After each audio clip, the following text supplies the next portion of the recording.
நம் ரத்தத்தில் உள்ள நச்சுத்தன்மையை நீக்கி நமக்கு நோய் எதிர்ப்பு சக்தியை அளிக்கின்றது. அந்த வகையில் மூலிகைகளை எவ்வாறு பயன்படுத்தலாம் என்பதை பற்றி நமக்கு விளக்க வருகிறார் டாக்டர் கௌதமன் அவர்கள். நம் விடியலை வா நிகழ்ச்சி அடுத்த பகுதியாக வரவிருப்பது பல்லாண்டு வாழ்ந்திட. அன்பான கலைஞர் தொலைக்காட்சி நேயர்களுக்கு என்னுடைய இனிமையான காலை வணக்கங்கள். இன்றைக்கி நம்ம பார்க்கக்கூடிய தாவரத்துடைய பெயர் ரொம்ப வித்தியாசமான ஒன்று. நாய் தேக்கு அப்படின்னு சொல்லக்கூடிய ஒரு தாவரத்தை பற்றி தான் இன்றைக்கி பார்க்க போகிறோம். இதற்கே எப்படி ஒரு பெயர் வந்தது அப்படின்னு கேட்டிங்கன்னா, இந்த மரத்துடைய இலைகள், இந்த மரம் வந்த குடும்பம் எல்லாமே தேக்கு மர வகையை சேர்ந்த ஒரு தாவரம் இது. ஆனால் இதோட உயரம் பார்த்திங்கன்னா ஒரு 3 அல்லது 4 அடி வரை வளரும். அதன் பிறகு பார்த்திங்கன்னா ஒரு புதர் போன்ற அமைப்பை உண்டாக்கும். அதற்கு தான் அதுக்கு நாய் தேக்கு அப்படிங்கிற பெயர். இது பொதுவாக அதிகமான வறண்ட பூமிகளில் எங்கே குளிரும் அதிகமாக இருக்கிறதோ, வெப்பம் இல்லாமல் அந்த இடத்துல அதிகமாக இருக்கக்கூடிய ஒரு தாவரம். இந்த நாய் தேக்கை பொறுத்தவரையிலும் இன்றைக்கு 2 வகையான ஆராய்ச்சிக்கு மிகப்பெரிய அளவில் உபயோகப்படுத்தப்பட்டு வருகிறது. முக்கியமான ஒன்று என்னன்னு கேட்டிங்கன்னா, இந்த காலத்தில் குறிப்பாக இந்த முன்மழை காலத்திற்கு பிறகு இந்தியா முழுவதும் கடந்த வருடம் பரவி வந்த ஒரு நோய், சிக்கன் குனியான்னு நம்ம சொல்லக்கூடிய அந்த ஒரு நோய்க்கு இந்த தாவரத்துடைய வேர் மிகப்பெரிய அளவில் உதவி செய்யக்கூடும் அப்படிங்கிற ஒரு ஆராய்ச்சி இன்றைக்கு நடந்து கொண்டு இருக்கிறது. இந்த நாய் தேக்கோட வேர் பார்த்திங்கன்னா பார்ப்பதற்கு சிறப்பாக இருக்கும். என்னன்னு கேட்டிங்கன்னா, மற்ற வேர்களை போல் ஒரு நூல் போன்ற அமைப்பை இது கொண்டு இருக்காது.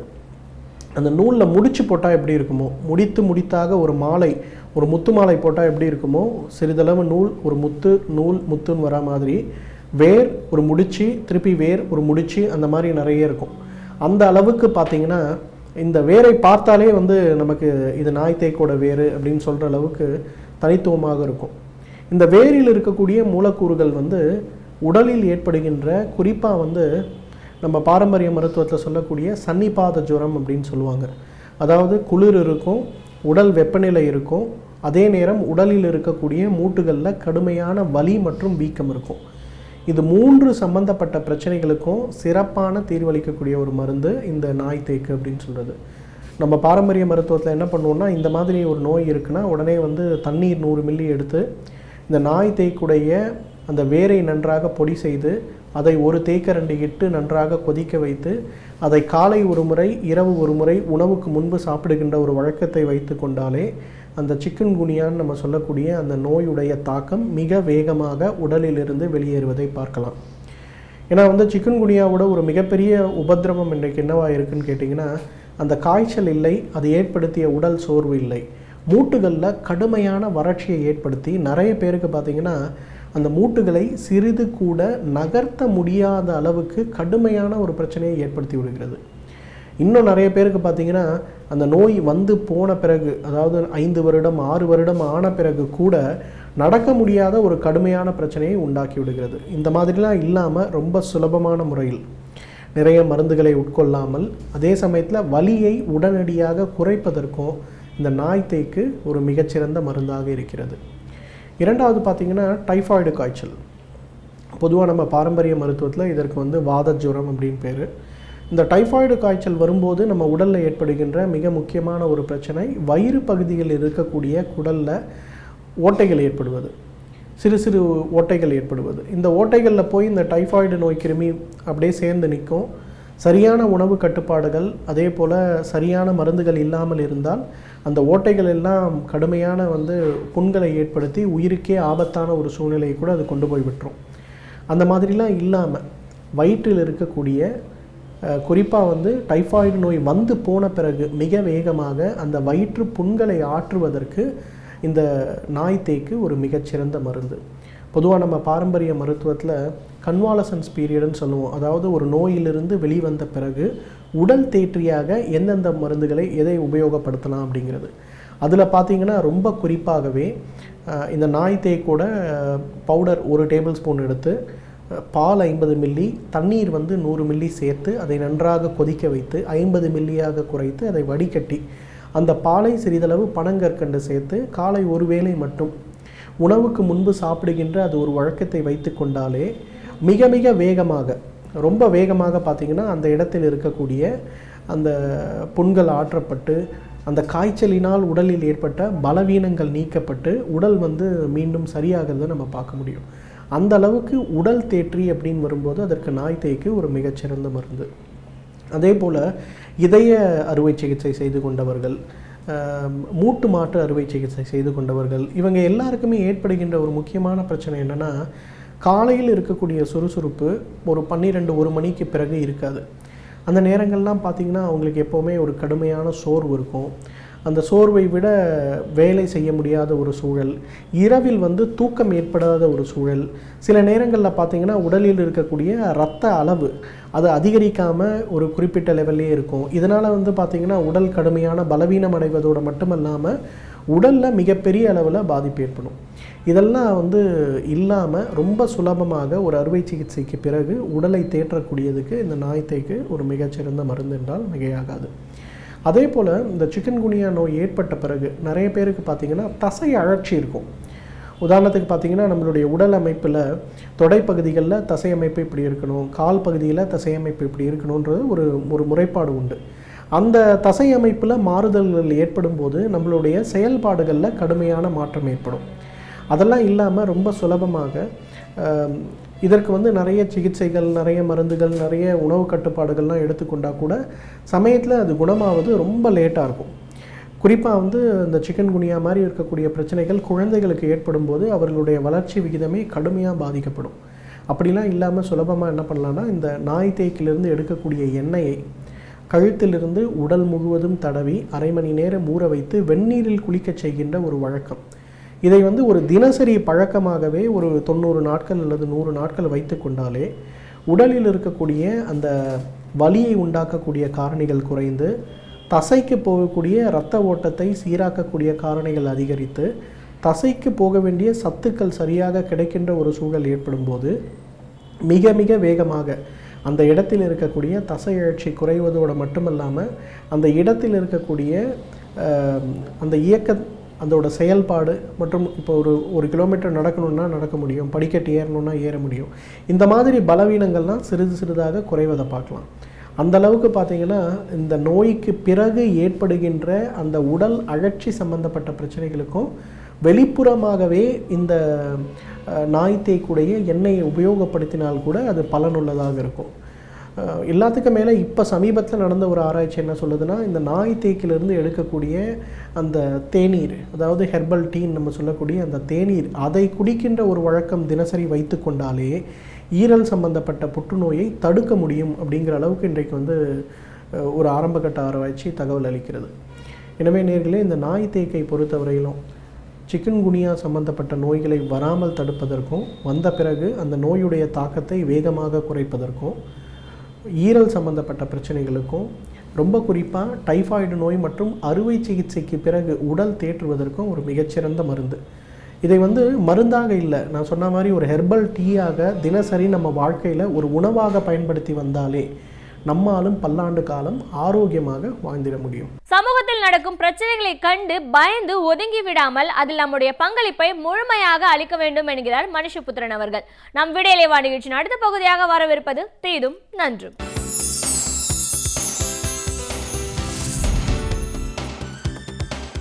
வணக்கம் நண்பர்களே, இன்னும் ஒரு இனிய காலை பொழுதில் தீதும் நன்றும் நிகழ்ச்சியில் உங்களை சந்திப்பதில் மிக்க மகிழ்ச்சி அடைகிறேன். இன்றைக்கு இந்தியாவினுடைய மிக முக்கியமான பிரச்சனைகளில் ஒன்றாக உருவெடுத்திருப்பது என்பது சாலை விபத்துகளாகும். சாலை விபத்துகளினுடைய எண்ணிக்கை என்பது மிகப்பெரிய அளவிற்கு இன்றைக்கு அதிகரித்திருப்பதை நாம் பார்க்கிறோம். முக்கியமாக சாலை விபத்துகளில் ஏற்படக்கூடிய உயிரிழப்புகள் என்பது நினைத்து பார்க்க முடியாத அளவிற்கு மிகப்பெரிய எண்ணிக்கையில் இந்தியாவில் நிகழ்ந்து கொண்டிருக்கிறது. சமீபத்தில் வந்த ஒரு புள்ளி விவரம் மிகவும் அதிர்ச்சியூட்டக்கூடியதாக இருக்கிறது. கடந்த ஆண்டு மட்டும் இந்தியா முழுக்க 1,37,672 சாலை விபத்துகள் நடந்திருக்கின்றன. இதில் இறந்தவர்களுடைய எண்ணிக்கை எவ்வளவு தெரியுமா? 1,12,863 பேர் சென்ற ஆண்டு மட்டும் சாலை விபத்துகளில் இறந்திருக்கிறார்கள். உண்மையில் 1,00,000க்கும் மேற்பட்டோர் ஒரு ஆண்டில் ஒரு தேசத்தில் சாலை விபத்துகள் இறப்பது என்பது நினைத்து பார்க்க முடியாத ஒன்றாக இருக்கிறது. ஒரு போர் நடந்தால் கூட இவ்வளவு மக்கள் இறப்பார்களா என்பது கேள்விக்குறி. அதோடு மட்டுமல்லாமல் அந்த புள்ளி விவரங்களில் மிக மிக கவலை தரக்கூடிய இன்னொரு விஷயமும் இருக்கிறது. அதாவது இந்த சாலை விபத்துகளில் இறப்பவர்களில் இளைஞர்கள் பெருமளவிற்கு இருக்கிறார்கள் என்பது. அதாவது மொத்த மரணங்களில் கிட்டத்தட்ட 54% பேர் இப்போ இளைஞர்கள், மிகவும் இளம் வயதில் இருப்பவர்கள் தான் இதில் இறந்திருக்கிறார்கள் என்று இந்த புள்ளி விவரம் கூறுகிறது. அப்படி இருக்கிற போது 15 வயதிலிருந்து 34 வயதிற்குள் உட்பட்ட அந்த இளைஞர்களுடைய இறப்பு விகிதம் என்பது சாலை விபத்துகளில் மிக அதிகமாக இருக்கிறது. ஒரு எதிர்கால தலைமுறையைச் சேர்ந்தவர்கள், ஒரு குடும்பத்தினுடைய நம்பிக்கையாக இருக்கக்கூடியவர்கள், வாழ்க்கையை இன்னும் ஒரு பெரிய அளவிற்கு வாழ வேண்டியவர்கள், இப்படி ஒரு ஈக்களைப் போல, கொசுக்களைப் போல சாலை விபத்துகளில் வடிந்து கொண்டிருக்கக்கூடிய காட்சி என்பது நினைத்து பார்க்கவே மனம் பதறச் செய்யக்கூடியதாக இருக்கிறது. எங்கே தவறு இருக்கிறது? எப்படி நாம் இதை தடுக்கப் போகிறோம் என்பது மிக முக்கியமான கேள்வி.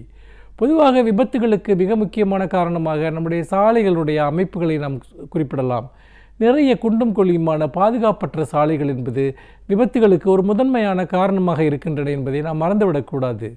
இன்னொரு புறம் அதீதமான வாகன நெரிசல், அந்த நெரிசலுக்கு ஏற்ப நீங்கள் சாலை வசதிகள் விரிவடையாதது ஒரு முக்கியமான காரணம். ஆனால் இதெல்லாம் பொது கட்டமைப்பு சார்ந்த மறுக்க முடியாத காரணங்கள் என்றாலும் கூட விபத்துகளை அதிகரிப்பதில், விபத்துகளை மிக அதிக அளவு நிகழ்த்துவதில் இளைஞர்களினுடைய மனோபாவம் என்பது மிக மிக ஒரு முக்கியமான காரணமாக இருப்பதை நாம் மறந்துவிடக்கூடாது.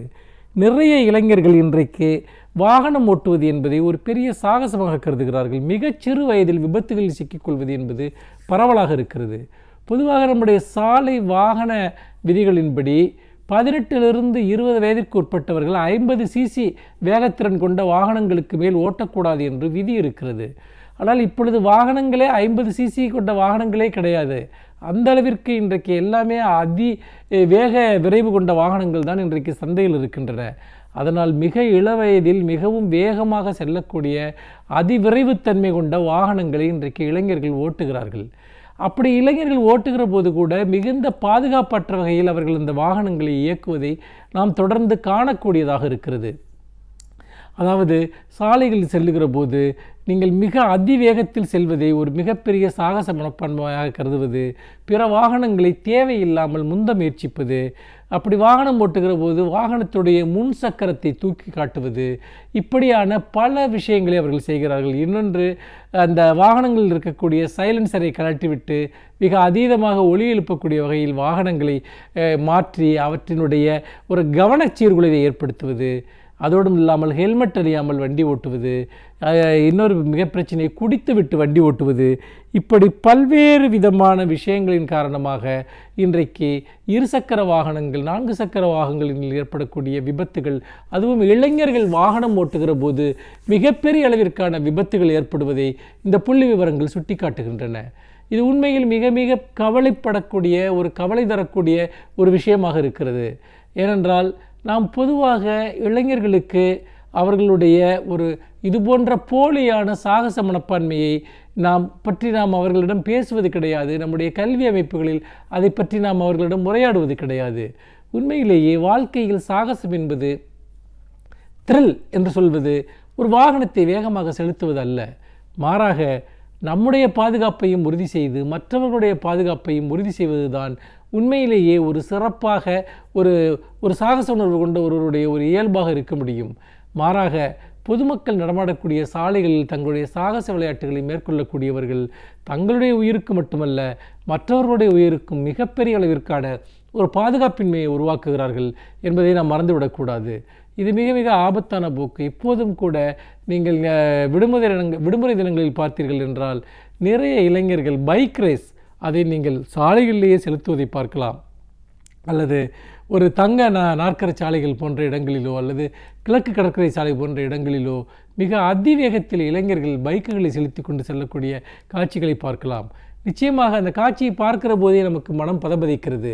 ஏனென்றால் குறுக்கே ஒரு வாகனம் வந்து விட்டாலோ அல்லது நாம் ஓட்டிக்கொண்டிருக்கக்கூடிய வாகனத்தில் ஒரு சிறிய தடுமாற்றம் வந்து விட்டாலோ, ஒரு ஆடு மாடுகள் ஏதேனும் குறுக்கே வந்து விட்டால் கூட போதும், ஒட்டுமொத்த ஒரு கணத்தில் அவர்கள் தங்களுடைய இன்னுயிரை இழக்க வேண்டிய ஒரு நிலைமை ஏற்படும். இதை நாம் உண்மையில் இந்த தடுத்து நிறுத்துவது என்பது இன்றைக்கு சமூகத்தின் முன்னால் இருக்கக்கூடிய ஒரு மிகப்பெரிய ஒரு கேள்வியாக இருக்கிறது. இந்த இடத்தில் தான் நாம் இளைஞர்களிடம் அவர்களுடைய பொறுப்பை பற்றி, குறிப்பாக போலி சாகச உணர்வுகளை பற்றி நாம் பேச வேண்டியவர்களாக இருக்கிறோம். சாகசம் என்பது வாழ்க்கையை திட்டமிடுதல், வாழ்க்கையை செம்மையாக நடத்துதல், நம்மை நாமே ஒரு ஆளுமையாக உருவாக்கி கொள்ளுதல், ஒரு கதாபாத்திரமாக உருவாக்கி கொள்ளுதல், சிறந்த பண்புகளை, சிறந்த திறன்களை கற்றுத்தேர்தல். அதோடு மட்டுமல்லாமல் வாழ்க்கையில் மற்றவர்களுடைய அன்பையும் பாதுகாப்பையும் பகிர்ந்து கொள்ளுதல். இதுதான் ஒரு மனிதனை உண்மையான சாகச வீரனாக மாற்றும். நாம் விளையாடுவதற்கென்று, அது ஒரு விளையாட்டாக இருந்தால் கூட அதற்கென்று இடங்கள் இருக்கின்றன, அதுக்கென்று பாதுகாப்பு ஏற்பாடுகள் இருக்கின்றன. மாறாக சாலையில் ஏதோ ஒரு விதத்தில் நாம் இந்த வேகமாக வண்டி ஓட்டுவது என்பதை ஒரு சாகசமாக, ஒரு போலியான ஒரு மன எழுச்சியாக நிறைய இளைஞர்கள் வெளிப்படுத்துவதை பார்க்க முடிகிறது. இது உண்மையிலேயே தன்னைத்தானே ஏமாற்றிக் கொள்கிற ஒரு விஷயம் மட்டுமல்ல, அது தன்னைத்தானே ஏமாற்றிக் கொள்கிற செயலுக்காக தன்னுடைய வாழ்க்கையை அடகு வைக்கிற ஒரு செயலாகவும் இருப்பதை நாம் பார்க்கிறோம். எந்த விதத்திலும் இது போன்ற அதிவேக பயணங்கள் என்பது அல்லது அதிவேகமான சாகசங்கள் என்பது யாரிடம் நம்மை பற்றிய உயர்ந்த மதிப்பீடுகளை உருவாக்குவதில்லை. மாறாக நாம் அப்படி ஒரு மதிப்பீட்டை உருவாக்குகிறது என்று நமக்கு நாமே கற்பனை செய்து கொள்கிறோம். இளைஞர்களிடம் இப்படி விசித்திரமான தவறான பல கற்பிதங்கள் இருக்கின்றன. இதன் காரணமாக பல இளைஞர்கள் தங்களுடைய உயிரை இழந்து பல குடும்பங்கள் ஆழத்துயரில் மூழ்கி இருக்கக்கூடிய ஒரு காட்சியை பார்க்கிறோம். அது அதே போல தான் இந்த குடித்து விட்டு வண்டி ஓட்டுகிற விஷயம் என்பது இன்றைக்கு வாகன விபத்துகளில் மிக மிக முக்கிய காரணியாக அமைந்திருப்பது குடிபோதையில் வண்டி ஓட்டிவிட்டு அதனால் ஏற்படக்கூடிய விபத்துகள், பாதிப்புகள் என்பதாகும்.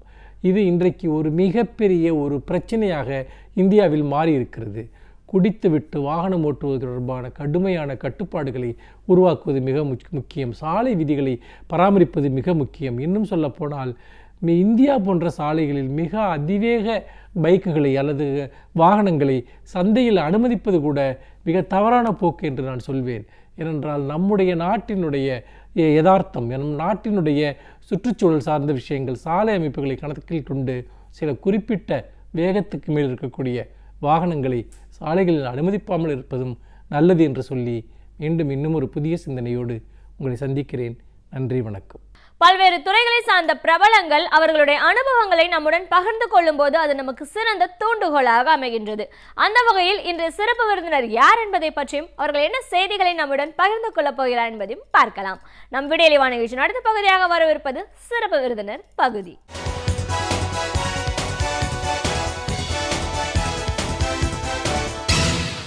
நேயர்களே, விடியலை வா நிகழ்ச்சியின் சிறப்பு விருந்தினருக்கான நேரம் இது. இன்றைய சிறப்பு விருந்தினர் பறை இசை கலைஞர் திரு வேல் ஆசான். ஒரு பறை இசை கலைஞரா இந்த பறை இசையை இவர் கத்துக்கிட்ட விதம், இது சார்ந்த அனுபவங்களை தாண்டி ஜல்லிக்கட்டு அப்படின்ற வீர விளையாட்டோட வரலாறு என்ன, ஜல்லிக்கட்டு நிகழ்வுகளுக்கு ஒரு கிராமமும் சரி மாடுபிடி வீரர்களும் எந்த அளவுக்கு தயாராகிறாங்க, இப்படி பல விஷயங்களை இன்னைக்கு நாம் அவர்கிட்ட கேட்டு தெரிஞ்சுக்கலாம். பறை இசை கலைஞரா முதல்ல எங்க நிகழ்ச்சிக்கு உங்களை நாங்கள் வரவேற்கிறோம் சார். ஒரு இசைக்கலைஞரா தமிழ்நாட்டோட பாரம்பரியமான இசை என்ன மாதிரியான ஒரு வீர விளையாட்டுக்கள்லாம் நம்மளோட நாட்டில் இருக்குது அப்படின்னு நம்ம பார்க்கும்போது கிட்டத்தட்ட பல நூற்றாண்டுகளாக ஜல்லிக்கட்டுன்ற ஒரு வீர விளையாட்டு இருக்குது. அதோட உங்களோட குடும்பத்தினர் அனைவருமே இதோட ஏற்பாட்டாளராக இருந்து பண்ணிட்டு இருக்காங்க. இப்போ வரைக்கும் நீங்கள் அதோட ஏற்பாட்டாளராக இருந்துட்டு இந்த ஜல்லிக்கட்டு நிகழ்ச்சியை நடத்தி வந்துட்டு இருக்கீங்க. ஜல்லிக்கட்டு அப்படின்ற ஒரு நிகழ்வு, இதோட வரலாறு என்ன, எப்போ ஆரம்பிச்சது, இந்த நிகழ்வு நடக்கும்போது ஒரு ஊர் மக்கள்லாம் எந்த அளவுக்கு குதூகலத்தோடு இதில் தன்னை முழுமையாக ஈடுபடுத்திப்பாங்க, இப்படின்னு இது சார்ந்த நிறைய விஷயங்களை எங்கள் நேர்களோட இன்னைக்கு நீங்கள் முழுமையாக பகிர்ந்துக்கணும் சார். முதல்ல நம்ம அந்த ஜல்லிக்கட்டு நிகழ்வை பற்றி இதை விரிவாக பேசுறதுக்கு முன்னாடி இதோட வரலாறை பற்றி தெரிஞ்சுக்கணும். எல்லாரும் சொல்கிறத கேட்குறோம், ஒரு 300-400 ஆண்டுகளுக்கு முன்னாடியிலேருந்தே இப்படி ஒரு வீர விளையாட்டு நம்மக்கிட்ட இருந்திருக்கு அப்படின்னு நம்ம சொல்கிறத பார்க்குறோம். அந்த அளவுக்கு முக்கியத்துவம் வாய்ந்த ஒரு நிகழ்வா, இதோட வரலாறு என்னன்னு சொல்லுங்கள் சார். ஜல்லிக்கட்டு வந்து இப்போ 100 ஆண்டுகளுக்கு மேலே வாழ்ந்து கொண்டுகிட்டு இருக்கு. ஒரு ஜல்லிக்கட்டு வந்து மாட்டுப்பொங்கல், தைப்பொங்கல், மாட்டுப்பொங்கல் வந்து மாட்டுப்பொங்கல் வந்து 3 நாள் பெரிய ஜல்லிக்கட்டு நடத்துவாங்க. பெரிய ஜல்லிக்கட்டு ஆச்சுனாக்க வந்து ஒரு வாரத்துக்கு முன்னாடியே வந்து வீடுகளெல்லாம் வந்து இடியர் குடிசை வீடாக இருக்கும், முதல்ல இருக்கும், மண் வீடாக இருக்கும். அப்போ மண்ணெல்லாம் வந்து இடியர் மண்ணை தோண்டிட்டு வந்து செம்மண்ணை கலந்து வந்து வீடுகள்லாம் பூசி அதெல்லாம் ஒழுக்கப்படுத்தி வெள்ளை அடித்து சுத்தமாக வச்சுக்கிடுவாங்க. அப்புறம் கூரைப்பூ, இதெல்லாம் கூரைப்பூ மாவு வந்து இதெல்லாம் வச்சு கூரைப்பூவை சொருகி வச்சுருவாங்க.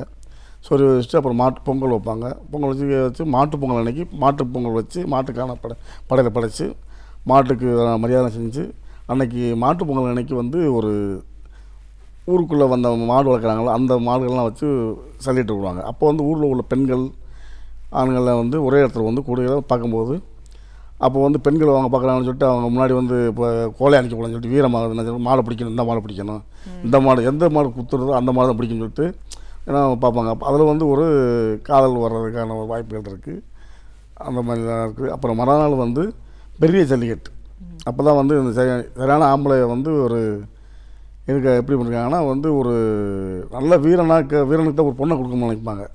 அப்போ வந்து அந்த வீரத்தை வந்து நம்ம இந்த பொண்ணை கட்டணுன்றதுக்காக என்ன செய்வாங்க, வீரமாக நினைக்கணும்ல, வீரமாக நினைக்கணுக்காக வந்து இந்த மாடை பிடிச்சதுக்காக பிடிக்கிறது. ஆமாங்க. இப்படி தான் இந்த நிகழ்வு ஆரம்ப ஆமாம் காலத்தில் நடந்துட்டு இருக்கு. இப்போ ஒரு ஒரு வாடிவாசல் அப்படின்ற ஒரு பகுதியில் ஜல்லிக்கட்டு ஏற்பாட்டாளராக நீங்கள் இருக்கீங்க. பல ஆண்டுகளாக நீங்கள் இந்த நிகழ்வை பற்றி முழுமையாக தெரிஞ்சு வச்சுருப்பீங்க. உங்களுடைய பகுதியை பொறுத்த வரைக்கும் ஒரு ஜல்லிக்கட்டு நிகழ்வுக்கு என்ன மாதிரி தயாராகிறீங்க? இந்த ஜல்லிக்கட்டு நடக்கிறதுக்கு முன்னாடி எத்தனை நாட்களுக்கு முன்னாடி இந்த விஷயத்தை பற்றியும் இதுக்கான பணிகள்லையும் நீங்கள் ஈடுபடுவீங்க? ஒரு வாரத்துக்கு முன்னாடி நாங்கள் போய் வருவோம். ஏன்னா வந்து இப்போ முதல்ல வந்து கட்டை வண்டி இது டிராக்டரில் வந்து நிப்பாட்டிட்டு அது மேலே ஏறி பார்ப்பாங்க பாருங்க. இப்போ அதுக்கு முன்னாடி வந்து மாடுகள் வந்து மாடுகளை வந்து அதை குளிப்பாட்டி மாடு வந்து தயார் பண்ணுவாங்க. மாடு குத்துறதுக்கான தயார் பண்ணுவாங்க. மாடு பிடிவர்கள் இந்த மாதிரி மாடு பிடிச்சி பழகுவாங்க. 2 பேர் நினைஞ்சு பழகு. அப்போ வாடிவாசலில் வந்து அந்த ஜல்லிக்கட்டு அன்னைக்கு விடும்போது மாடு வந்து அந்த இடத்துல வந்து இப்படி நின்றோன்னா முதல்ல 2 கட்டை மரம் இருக்கும் வாடிவாசல் பக்கத்துலேயே. அந்த மரத்தில் தான் வந்து ஒழிஞ்சிருப்பாங்க மாடு பிடிக்கிறதுக்கு. அந்த மாடு என்ன அந்த மாட்டுக்கு பயிற்சி கொடுத்துருவாங்க. வந்த உடனே இங்கே நினைப்பான்னு சொல்லிட்டு அந்த மாடு அங்கே குத்துறதுக்கு பயிற்சி கொடுத்துருப்பாங்க. அப்போ அந்த இதையும் வந்து மீறி அதிலையும் குத்துப்படாமல் இருந்து மாடு வெளியே வந்து போகும்போது பிடிப்பாங்க. பிடிச்சி அவங்க பிடிப்பாங்க. மாடுகளை வந்து நல்லா குளிப்பாட்டி வந்து தயாராக வைப்பாங்க. இவங்களை வந்து நல்லா ஒரு மாடை பிடிக்க எப்படி பிடிக்கணும் தெளிவாக எந்த மாதிரி இந்த மாடு வருது எப்படி பிடிக்கலாம், வவா பிடி, கொம்பை பிடிச்சி திமிழ் பிடிச்சி கொம்பை பிடிச்சாங்கன்னா ஒரு இதாக இருக்குது. ஒரு மாடு ஒவ்வொரு மாடு வந்து பயங்கர மோசமான மாடெலாம் இருக்கும். இப்படியே பிடிச்சாலும் குத்தி பிட்டிக்கு போட்டுரும். அப்போ அதுக்கு வவா பிடின்னு சொல்லிட்டு கழுத்தை பிடிச்சிக்குவாங்க. அதுக்கு பேர் வவா பிடின்னு சொல்லி காலை கட்டி போட்டுக்குவாங்க. காலை கட்டி போட்டால் மாடு வந்து என்ன செய்யும், நகல முடியாது. ஒத்தைக்கு பிடிப்பாங்க. அது வந்து ஒரு குறிப்பிட்ட தூரம் இருக்குது. இங்கேருந்து இவ்வளோ நேரம் போகணும். அதான் வந்து பிடிச்ச அந்த மாடை வந்து அந்த தாண்டாச்சு அது வந்து வெற்றி பெற்ற மாடு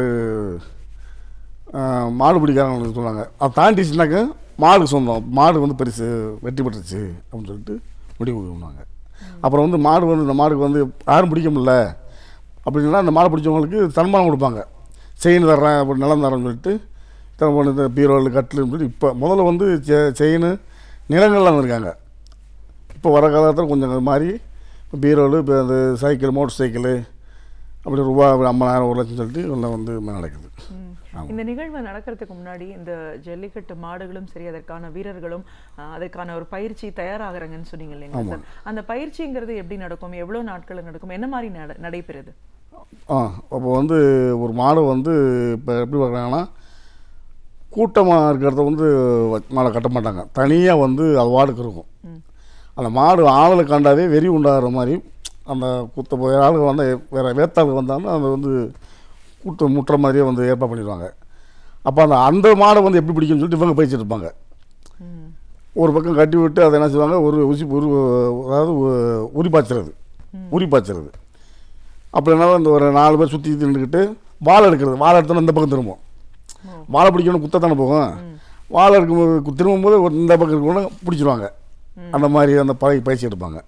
மாட்டுக்கும் தனி பயிற்சி, மாடும் மனிதனும் சேர்ந்து பயிற்சி, அதுக்கும் பயிற்சி இவங்களுக்கும் பயிற்சி அப்படி எடுத்துக்குவாங்க. அப்புறம் ஜல்லிக்கட்டு நடக்கும்போது வந்து என்ன சொல்லுவாங்கன்னா பறையடி வாசிப்பாங்க. பறையை வாசிக்கிற போது அந்த மாடு வந்து வெறி உண்டாக்குறதுக்காக அப்போ அந்த அடி அடிப்பாங்க. அடி அடிக்கும்போது மாடு வந்து அந்த பறைக்கும் இதுக்கும் வந்து அடித்தோம்னா கொஞ்சம் அது கோபம் வரும். இப்போ அடிக்கும்போது மஞ்சு விரட்டு நடி இருக்குது.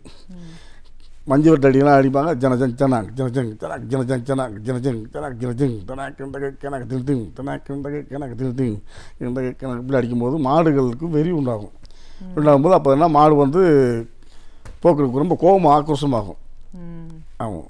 இப்போ நீங்க சொல்லும் போதே சொன்னீங்க மஞ்சு விரட்டுக்கு ரெடி பண்றாங்கன்னு சொல்லி. இப்போ நிறைய கிராமங்கள்ல மஞ்சு விரட்டு நிகழ்வு வந்து நடத்திட்டு இருக்கிறத நம்ம பார்க்கலாம். மஞ்சு விரட்டுக்கும் ஜல்லிக்கட்டுக்கும் என்ன வேறுபாடு இருக்கு? இது ஒரு அடமொழி. மஞ்சு விரட்டு ஜல்லிக்கட்டில் ஒன்று தான், ஆனால் எதிர்கட்டுன்னு ஒன்று இருக்கு. எதிர்கட்டுனா வந்து பெரிய வடம் கட்டுறது, பழுதுன்னு சொல்லுவாங்க. பழுதையை முறுக்கி அதை கழுத்தில் கட்டுறது. கழுத்தில் கட்டி அதில் ஒரு இதில் கம்பில் பெரிய மரத்தில் கட்டி விட்ருவாங்க. அப்படின்னா அதை வந்து பிடிக்கிறது, அதை எதிர்கட்டு. ரவுண்டு ஜல்லிக்கட்டுன்றாங்க, ரவுண்டு கொஞ்சம் ஜல்லிக்கட்டு. அது வந்து ஒரு இத்தனை பேர் சேர்ந்தால் அந்த மாலை பிடிக்கணும், இத்தனை நிமிஷத்துக்குள்ள வெள்ளத்துக்கு பிடிக்கணும். அந்த மாதிரி இருக்குது. அந்த மாதிரி இருக்குது. அப்புறம் அந்த சாமி கும்பிட்டாங்கன்னா, சாமி கும்பிட்டு முடிச்சப்போ இந்த முனியாண்டி சாமி அய்யனார் இப்படி தூக்கும்போது என்ன செய்வாங்க, லாஸ்ட் நாளில் வந்து எதிர்கட்டு விடுவாங்க. ஆமாம், இப்போ 3 விதமான ஜல்லிக்கட்டு நடக்குது. ஒன்று ஜல்லிக்கட்டு, ரெண்டாவது எதிர்கட்டு, மூணாவது அதாவது வடமஞ்சரட்டு அப்படி நடக்குது. வடமஞ்சரட்டு 10 ஒரு 5 பேர் 6 பேர் ஒரு குறிப்பாக பிடிக்கிறது அதை. ஆமாம், அந்த மாதிரி அதுக்கு காசு பரிசுன்னு சொல்லி போயின்றது. கிராமிய வீர விளையாட்டுக்கள்லாம் பற்றி பேசும்போது அதில் ஒரு முக்கியமான ஒரு கருவியாக பறை இசை இருக்குன்னு நீங்கள் சொல்லியிருக்கீங்க. மஞ்சு விரட்டுக்கே வந்து அந்த பறை மூலமாக தான் அந்த கோவத்தை தூண்டுறேன்னு சொன்னீங்க. நீங்கள் வந்து ஒரு அடிப்படையில் பறை இசை கலைஞர். இந்த இசைக்கும் இந்த கிராமிய கலைகளுக்கும் எந்த அளவுக்கு தொடர்பு இருக்குது? இந்த இசையை பற்றி சொல்லுங்கள். அவள் வந்து பிறப்பிலிருந்து இறப்பு முடிய வந்து வாசிக்கக்கூடிய ஒரே கருவி இந்த பறை தான். பிறந்தவனை வந்து சந்தோஷத்துக்கான வாசிக்க சொல்லுவாங்க மன்னர் காலத்தில் வந்து. அப்புறம் வேட்டைக்கு போகும்போதும் இவங்க தான் முன்னாடி அடிச்சுட்டு போகணும், மன்னர்கள் வந்து வேட்டையாடுவாங்க. அப்புறம் ஒரு களைப்பாக இருக்கும்போது அடித்து சந்தோஷப்படுத்தணும். ஒரு பிறந்தநாள் அடிக்கணும், ஒரு காதணி விழா அடிக்கணும், அடித்து சந்தோஷப்படுத்தணும். அப்புறம் சடங்கு, நலுங்குன்னு சொல்லுவாங்க, இங்கே சடங்குன்னு சொல்லுவாங்க. சடங்கு எடுத்து வருவாங்க, உப்பு விழாக்கு. இப்போ திருமணத்துக்கும் அடித்து வாசிக்காங்க.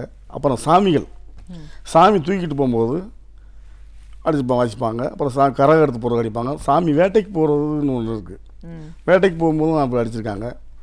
அடித்த காலகட்டங்களில் இப்போ சாவுக்கும் அடிச்சிருக்காங்க. சாவுக்கு எதுக்காக 2 முறைகள், 2 ஒரு வழிமுறை இருக்குது. ஒன்று தான் மறைக்கப்பட்ட உண்மை இருக்குது.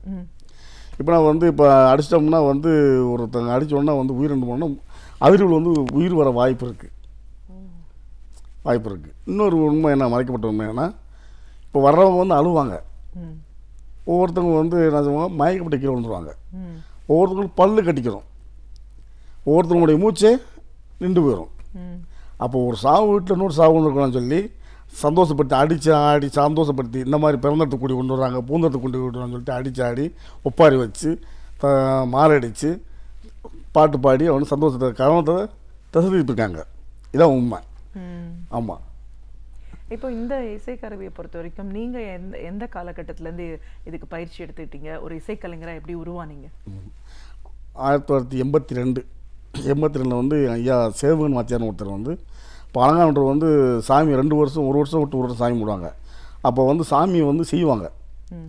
2 வருஷம் கூட சாமியை வந்து பூசை செய்வாங்க. அப்போ வந்து 1 மாதத்துக்கு கூடவா 1 மாதம் வந்து சாமியை வந்து உருவத்திற்கான அடிப்பாங்க. 1 மாதம் வந்து பறைய அடிக்கும்போது இப்போ டெய்லி 1 மாதத்துக்கு அடிக்கணும். அப்போ சாமி உருவம் செய்யும்போது சாமி உருவத்திற்கான அடிப்பாங்க, சாமி அடிப்பாங்க. அப்போ வந்து அடிக்கும்போது நின்றுட்டு இருக்கும்போது நான் மட்டும் நின்று என் தன்னறியாமல் ஆட்டம் வந்துச்சு. ஆட்டம் வந்தோன்னே சேவகன் வாத்தியாரோட என் பறைய கையில் கொடுத்து ஆடுறான்ட்டார். எடுத்து சொல்லி சாமியை அடிச்சிட்டேன். அடிச்சோன்னு நல்லா அடிக்கான்னு சொல்லிட்டு கூப்பிட்டு போட்டாங்க. அந்த ஆர்வத்தில் வந்து போய் பழகி அப்புறம் என்னது கலையினால் வந்து முன்னுப்பரிச்சனை கூட வந்து நான் போகலை. அப்போ மலைச்சாமி வாத்தியார்ன்றவர் என்ன செஞ்சார், வாடா திண்டுக்கல் பன்னீர் வாத்தியார் வந்திருக்காரு அப்படின்னா முன்னுப்பரிச்சை எழுத புறனைக்கு பைக்கிட்ட தூக்கி போட்டு நான் பறை வாசிக்கப்பட்டேன், சாவு கட்டு கழிக்கப்பட்டேன். அப்புறம் இந்த பறையில் வந்து எவ்வளோ விஷயங்கள் இருக்குது. இது வந்து முறைப்படி வந்து சாவுக்குன்னு அடிக்கிறதுனால வந்து இழிவாக நினச்சதெல்லாம் வந்து இந்த முன்னோர்கள் விட்டு வெளியே போயிட்டாங்க. இப்போ இதில் வந்து எவ்வளோ இது இருக்குன்னு சொல்லிட்டு நான் கொஞ்சம் தெரிஞ்சுக்கிறனால வந்து இந்த கலையை வளர்த்து வந்துருக்கேன். இப்போ வந்து வெளிநாடுகளில் பயிற்சி கொடுத்து வந்துருக்கேன். சைனா, மலேசியா இது கொடுத்துருக்கேன். அப்புறம் முசூரியில் போய் IAS IPS பயிற்சி கொடுத்து ஏகப்பட்ட கலைக்குழுக்கள் பயிற்சி கொடுத்துருக்கேன். இப்போ இதில் வந்து பயிற்சி எடுத்தவங்க வந்து இப்போ அந்த சொய்சி பாட்டு பண்ணாங்கல்ல, அவங்க வீட்டுக்கார புத்தர் கலைக்குழு அவங்கெல்லாம் வந்து என்னோடய ஸ்டூடெண்ட் தான். ஏகப்பட்ட ஸ்டூடெண்ட் தமிழக முழுக்க இடத்துலனா வந்து நம்ம ஸ்டூடெண்ட் தான். ஆமாம். இந்த கிராமிய கலைஞரை பொறுத்த வரைக்கும் எந்தெந்த நாடுகளுக்கெல்லாம் நீங்கள் போய் நிகழ்ச்சி நடத்திருக்கீங்க? சைனா, மலேசியா, சிங்கப்பூர், அப்புறம் பினாங்கு, இப்போ இந்தியா லெவலில் போய்கிட்டு வந்துருக்கேன். இப்போ அடுத்து வெளிநாடுலாம் போகிறேன், ஜப்பான்லாம் போகிற வாய்ப்புகள் வந்திருக்கு. ஆமாம். இப்போ வந்து படத்துக்கு நிறையா படத்துக்கு ரெக்கார்டிங் வச்சுருக்கோம். இப்போ வந்து கலையில் வந்து இப்போ அடிச்சுக்கிட்டு ஆடக்கூடிய ஒரே கருவி இது தான். இப்போ வந்து பரதநாட்டியம் எடுத்துக்க ஒருத்தன் வாசித்தா தான் அவங்க ஆட முடியும். இது வந்து அப்படி கிடையாது. ஒன்று மிருதங்க வாசிக்கிறவங்களுக்கு வந்து ஏதாச்சும் மைக் வச்சா தான் அவங்க எடுக்க முடியும். அப்படி கிடையாது, எந்த மைக்கும் கிடையாது, எந்த இது சரி கேட்க கிடையாது, இவங்களே அடிச்சுட்டு ஆட முடியும். அதை வந்து முதல்ல வந்து முன்னோர்கள் நல்லா சரியாக பயன்படுத்தியிருக்காங்க. இந்த ஒரு சாதியின் அடிப்படையினால் வந்து இந்த பறை சாவுக்கு அடிக்கிற தப்புன்னு ஒதுக்கிட்டாங்க, தப்புன்னு சொல்லிட்டாங்க. இதெல்லாம் இப்போ பறைனா சொல்லுதல், அது தவறாக புரிஞ்சுக்கிட்டாங்க. ஆனால் இதில் எவ்வளோ விஷயங்கள் இருக்குது. இப்போ வந்து இப்போ பறை அடித்து பரதநாட்டியம் ஆடுறோம். நாங்கள் முறைப்படி படிக்காமலே வந்து கேள்வி ஞானத்தில் அடித்து கண்ணில் பார்த்தா ஆடுறோம், காலை கட்ட அடித்தோம், கேள்வி ஞானத்தில் அடித்து ஆடியிருக்கோம். ஆனால் நான் முறைப்படி படிச்சிருந்தோம்னா எங்களுடைய திறமையில் உங்களுக்கு நீங்கள் சொல்ல தேவையில்லை, உங்களுக்கே தெரியும். கண்டிப்பாக சார். இந்த இசைக்கரு ஒவ்வொரு இசையும் வந்து அந்த வாத்தியத்தை மட்டும் கற்றுக்கிட்டா அதுதான் வந்து வெளிப்படுத்துவாங்க. இப்போ நீங்கள் சொல்கிறீங்க நாங்கள் பறையை அடிச்சுக்கிட்டே ஆடுறோம் அப்படின்னு சொல்லிட்டு. இப்போ இந்த கலையை பொறுத்த வரைக்கும் எப்படி சார், பறை அந்த இசை கருவியை உபயோகப்படுத்துறது மட்டுமா, இல்லை இது ஒரு நடன கலையும் சேர்ந்துதான்? நடனக்கலையும் சேர்ந்துருக்கணும்மா. நடனம் ஆடுறோம்ல. ஆமாம், அதை வந்து இப்போ இதுலேயே வந்து தாண்டவம் மாதிரி ஆடுறோம். இப்போ வந்து கண்டனம் அடிப்போம், தக்கு தக்கிட்ட தக்கு தக்கிட்ட தக்கு தக்கிட்ட தக்கு தக்கிட்ட தக்கு தக்கிட்ட தக்கு தக்கிட்ட தக்கு தக்கிட்ட தக்கு தக்கிட்ட தக்கு தக்கிட்ட தக்கு தக்கிட்ட தக்கு தக்கிட்ட தரகிடுதோம் தக்கு தக்கிட்ட தக்கு தக்கிட்ட தக்கு தக்கிட்ட தரகிடுதோம் தக்கு தக்கிட்ட தக்கு தக்கிட்ட தக்கு தக்கிட்ட தரகிடுதோம் தரகிடு தரகிடு தரகிடு தரகிடு தரகிடு தரகிடு தரகிடுதோம் தரகிடு தரகிடு தரகிடு தரகிடு தரகிடு தரகிடுதோம் தரகிடு தரகிடு தரகிடுதோம் தரகிடு தரகிடு தரகிடுதோம் தரகிடு தரகிடு தரகிடுதோம் தரகிடுதோம் தரகிடுதோம் தரகிடுதோம் தரகிடுதோம் தக்க தக்கிட்ட தக்கு தக்கிட்ட தக்கு தக்கிட்ட தக்கு தக்கிட்டோம். ஏன்னா கேள்வி ஞானத்தில் வந்து அடிச்சுட்டு நாங்களே போய் ஆடிக்கிட்டு இருக்கோம். நம்ம முறையாக வந்து முறையாக பயன்படுத்தி அடித்தோம்னா இதில் எவ்வளோ விஷயங்கள் இருக்குது. இது அடிக்கிறனால என்ன கிடைக்குன்னா, அடிச்சுட்டு ஆடும்போது வந்து எந்த நோய்கள் வந்து வர வாய்ப்பு கிடையாது. உடம்பு ரிலீஸ் ஃப்ரீ ஆயிடுது, ரத்த ஓட்டங்கள் சீராக ஓட ஆரம்பிக்குது, மனநிலையை வந்து அழுத்தத்தை வந்து உடச்செறியுது. அவ்வளோ கிடையாது. நீங்கள் வந்து வாக்கிங் போகிறது அந்த இதெல்லாம் தேவையில்லை. இதை டெய்லி நீங்கள் ஒரு அரை மணி நேரம் அடித்தாருன்னா போதும், அவ்வளோ புத்துணர்ச்சி இருக்குது. இப்போ நீங்கள் வெளிநாடுகள்லாம் போகும்போது எந்த அளவுக்கு இந்த இசையை வந்து மக்கள் ரசித்து பார்த்தாங்க? இப்போ சைனாவுக்கு போனோம், ஆனால் எனக்கு இங்கிலீஷ் படிக்க தெரியாது, இங்கிலீஷும் தெரியாது, தமிழ் தான் தெரியும், ஒன்றே படிக்க தெரியும். அவங்க வந்து அழுகுறாங்க, நாங்கள் விட்டு படிஞ்சவொன்னே அழுகுறாங்க. அவங்க என்ன பிரச்சனைன்னு தெரியல, நான் அழுகுறாங்க, கண்ணீர் வருது, அதுதான் உணர முடிஞ்சிச்சு. அவ்வளவு தான் எங்கள் வீட்டு போகிறேன் விட்டு எல்லாம் பேசுகிறேன், அவங்களா பேசுகிறாங்க, எனக்கு தெரியல. ஆனால் கண்ணீர் வர்றதை மட்டும் உணர்ந்து அந்த உணர்வு தெரிஞ்சிச்சு. அவ்வளோ எல்லாம் எந்திரிச்சு கை தட்டுறாங்க. கைட்டு போகிறதுக்கு விட முடிய மனசு வரலை, அந்த மாதிரியான ஒரு இது இருக்குது. அப்புறம் வந்து இப்போ மலேசியாவில் போகும்போது அவங்க எங்கள் தமிழ் மக்கள் இந்த மாதிரி கலையெல்லாம் இப்போ தான் பார்க்குறோம் அப்படின்னு சொல்லிட்டு நாங்கள் எங்கள் பாட்டு முப்பாட்டங்களை பார்த்தது இப்போ பார்க்கணும்னு சொல்லிட்டு அவங்களும் சந்தோஷப்படுறாங்க. இப்போ மலேசியாவில் ஒரு டீம் உருவாகிருக்கு, பறைய டீம் உருவாகிருக்கு. அங்கே உள்ள ஒரு ஆஸ்ட்ரோ டீம்னு சொல்லி அவங்க ஒரு கூப்பிட்டு போனாங்க. அங்கே ஒரு டீம் உருவாக்கி அவங்க இப்போ இதாக பண்ணுறாங்க. அவ்வளோ வரவேற்பு, பயங்கரமாக வரவேற்பு இருக்குது. இனிமேல் போக வந்து எந்த படமாக இருந்தாலும் பறை இல்லாமல் எதுவுமே கிடையாது. இப்போ இந்த கலையை பொறுத்த வரைக்கும் இதுக்கு எந்த மாதிரியான ஒரு பயிற்சி தேவையாக இருக்குது சார், ஒருத்தர் முறையாக இதை கற்றுக்கணும்னா? ஒரு பேசிக்காக ஒரு கற்றுக்கணும்னா ஒரு 10 நாள் குறைஞ்சது. 10 நாள் வந்தால் என்கிட்ட வந்து பயிற்சி எடுத்தாங்கன்னா ஒரு கலைக்குழுவாக வந்து ஒரு கையில் கொடுத்துருவேன். அந்த மாதிரி நான் ஒரு பயிற்சி கொடுப்போம். யாருமே எவ்வளவு முடியாமல் இருந்தாலும் அவங்களுக்கு ஒரு 10 நாள் பயிற்சி கொடுத்து பேசிக்கலை அடித்து ஆடக்கூடியதை ஏற்பாடு பண்ணி கொடுத்துருவேன். நல்லா கொஞ்சம் நம்ம தரவாக வரணும்னா வந்து ஒரு 3 மாதம், நல்லா ஃபுல்லாக வந்து கற்றுக்கணும் ஒரு வருஷம், அந்த மாதிரி இருக்குது. இப்போ ஒரு நிகழ்ச்சிக்காக நீங்கள் ஒரு நாட்டுக்கோ இல்லை ஒரு மற்ற ஊர்களுக்கோ போகிறீங்க அப்படின்போது ஒரு அரை மணி நேரம் 1 மணி நேரம் இந்த நிகழ்வு நடக்கணும் அப்படின்னா அதுக்கு எந்த மாதிரியான ஒரு விஷயங்கள் எல்லாம் நீங்கள் தயார் பண்ணிப்பீங்க? ஒரு ப்ரோக்ராம் அப்படின்னா என்னெல்லாம் நடக்கும் அதில்? ப்ரோக்ராம் வந்து இப்போ அதாவது மக்களுடைய எதிர்பார்ப்பு என்ன, அப்போ வந்து கிராமிய கலையை சார்ந்து எல்லாமே, அதாவது கரகம், மாடு, மயில், பறை, மேலாம் கொண்டு போயிட்டு அப்போ அவங்களுக்கு என்ன தேவைப்படுதோ அந்த மாதிரி இதில் வந்து வெரைட்டிவாக அவங்களும் புறவடிக்காமல் பார்க்குறதுக்கு மாதிரி மக்களை உற்சாகப்படுத்த சந்தோஷப்படுத்துகிற ஒரே கலைஞர் தான் வந்து சந்தோஷப்படுறதுக்கான என்ன வாய்ப்போ அதை வந்து நாங்கள் செய்து தர முடியும். ஆமாம். அப்போ வந்து இன்னொன்று வந்து இப்போ அவங்க எந்த மாதிரி விரும்புகிறாங்க அதை காட்டு ஒரு இப்போ 5% விரும்புகிறாங்கன்னா அதில் 10% வந்து நாங்கள் வந்து 10% அதிகமாகவே வந்து நாங்கள் ஒரு உதாரணத்துக்கு ஒரு நிகழ்வை பற்றி சொல்லுங்களேன். உதாரணத்துக்கு இப்போ வந்து இப்போ ஒருத்தர் ஒரு நிகழ்ச்சி நடந்து ஒரு டீம் வந்து பண்ணியிருக்காங்க. இப்போ அந்த டீமு வந்து சிறப்பாக பண்ணுறாங்கன்னு தெரிஞ்சிச்சு. இப்போ அவங்க வந்து என்னென்ன பண்ணாங்க, பறை, ஒயில், களியல் இதெல்லாம் பண்ணியிருப்பாங்க. இப்போ அதுலேயே வந்து அதை காட்டி சிறப்பாக பண்ணணும்னா எந்த மாதிரி பண்ணணும் அந்த மாதிரி யுத்தியை கண்டுபிடிச்சி அந்த யுத்தியை போய் அதில் வந்து எப்படி போகணும்னு சொல்லிட்டு அடியும் ஆட்டம் வந்து சிறப்பாகிறதுக்காக வந்து பயிற்சிகள் 1 மணி நேரம் பயிற்சி எடுப்போம். அப்போ ஒரு நிகழ்ச்சி ஒரு மாதிரி ஒரு இந்த இடத்துல இப்படி கேட்டாங்கன்னா உடனே நாங்கள் ஒரு பயிற்சி எடுத்துருவோம். பயிற்சி எடுத்து நாங்கள் வந்து வீட்டிலலாம் பயிற்சி எடுக்க மாட்டோம், வந்த இடத்துல தான். வந்த இடத்துல இந்த மாதிரி உடனே பயிற்சி எடுத்து பண்ணால் சிறப்பாக வந்து அவங்களை காட்டி சிறப்பாக பண்ணு சொல்லிட்டு ஒரு ரோசம் அந்த உணர்வை வச்சு நாங்கள் பயிற்சி எடுத்துக்கிட்டு நிகழ்ச்சி சிறப்பாக பண்ணிட்டு வரோம். இப்போது நீங்கள் அந்த பயிற்சிகள் பற்றி பேசும்போது சொன்னீங்க 10 நாளும் இருக்குது, 6 மாதமும் இருக்குது, 1 வருடத்துக்கும் ஆன பயிற்சிகள் அப்படின்னு நீங்கள் சொல்லியிருக்கீங்க. பொதுவாக இதை முறையாக கற்றுக்கணும் அப்படின்னு வரவங்களுக்கு இந்த பயிற்சிகளில் என்னெல்லாம் சொல்லிக் கொடுக்கப்படுது? வெறும் இந்த தாளங்கள் மட்டும்தானா, இல்லை அடவுகள் இருக்கா? எப்படி பயிற்சி நடக்குது சார்? ஆமாம், 2மே சேர்ந்தான். அதாவது வந்து முதல்ல வந்து வர்றவங்களுக்கு வந்து குச்சி பிடிக்கிறத வந்து முதல்ல பறைய மாட்டுறதுக்கு கற்றுக் கொடுப்போம். பறைய மாட்டி வந்து எப்படி பிடிக்கணும், சாய விடக்கூடாது, வழுக்கக்கூடாது. அப்போ வந்து கையை அணைச்சி இந்த கையை அணைச்சி லைட்டாக அமைக்க பிடிச்சிக்கணும். அப்புறம் 3வது இந்த கைக்கு 2 வேலை இருக்குது. பறையை சாய விடக்கூடாது, அந்த பெல்ட்டு உருவிடாமல் லைட்டாக அமைக்க பிடிச்சிக்கணும். 3வது தான் குச்சி பிடிக்கிறது. இது குச்சியை வந்து இந்த குச்சிக்கு இப்போ சுண்டு குச்சி சுண்டி விட்டால் தான் அடிக்க முடியும். அதனால் சுண்டு குச்சிக்கு சுண்டு குச்சின்னு பேர் வச்சுருக்கான். பெருவரில் ஆள்காட்டி வரலாம் பிடிச்சிக்கிறது, நடுவரில் அடிக்கிறது, 4வது வரல சுண்டி விடுறது. சரிங்களா? அப்புறம் குச்சி பிடிக்கிற பேரை சொல்லிக் கொடுப்போம். குச்சி என்ன குச்சி இப்போ சொல்லிக் கொடுப்போம். இந்த குச்சி அடி குச்சி இது பேர். அப்போ இது வந்து இப்போ வந்து பாடம் சொல்லுவோம். முதல்ல வந்து அடியில் வந்து கை வர்றதுக்கான மூமெண்ட் கொடுப்போம். ஜன்ன ஜன்ன ஜன்ன ஜன்ன ஜன்ன ஜன்ன ஜன்ன ஜன்ன ஜன்ன ஜன்ன ஜன்ன ஜன்ன ஜன்ன ஜன்ன ஜன்ன ஜன்ன ஜன்ன ஜன்ன கை மூமெண்ட்டு கொடுப்போம். கை மூமெண்ட் 6 நல்லா வருதான்னு பார்ப்போம். கை மூமெண்ட் வர்றவங்களுக்கு வந்து பாடம் சொல்லிக் கொடுப்போம். கை மூமெண்ட் வராலும் கை மூமெண்ட் பண்ணுங்க, கை மூமெண்ட் வந்த அப்புறம் வாங்க, கை மூமெண்ட் வந்தால் தான் அடிக்க முடியும். அப்போ கை மூமெண்ட் வந்த அப்புறம் என்ன சொல்கிறோம், அடி பாடம் சொல்கிறோம், வாய்ப்பாடம் சொல்கிறோம். வாய்ப்பாடம் சொல்கிறோம், தக்கு குத்தா தக்கு குத்தா தக்கு குத்தா சொல்லுவாங்க.